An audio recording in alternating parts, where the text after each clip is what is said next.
আমি মোক্ষদানন্দ অনেক দিন পরে আপনাদের কাছে এসেছি। আমি আপনাদের আজকের দিনে আপনাদের একটা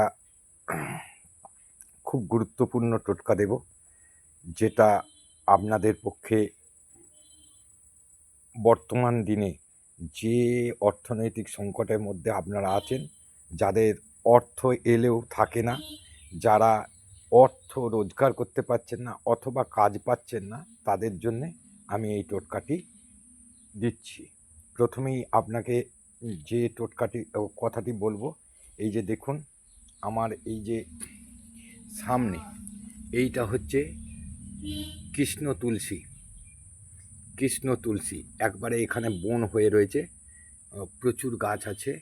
এই কৃষ্ণ তুলসীর যদি আপনি শিকড় কোনো শনি অথবা মঙ্গলবার দিন ঠিক 11টা কি 12টার মধ্যে আপনি তুলতে পারেন, এবং সেই শিকড় আর আর আপনাকে যেটা আরেকটা জিনিস দেখাবো এইখানে, এই দেখুন এই যে শ্বেত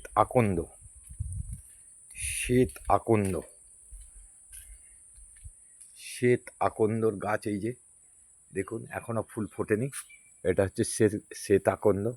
এই গাছের যদি শিকড় আপনি তুলে আর একটি রয়েছে যেটা আমি দেখাবো আপনাকে, সেটা হচ্ছে সাদা অপরাজিতা গাছের শিকড়।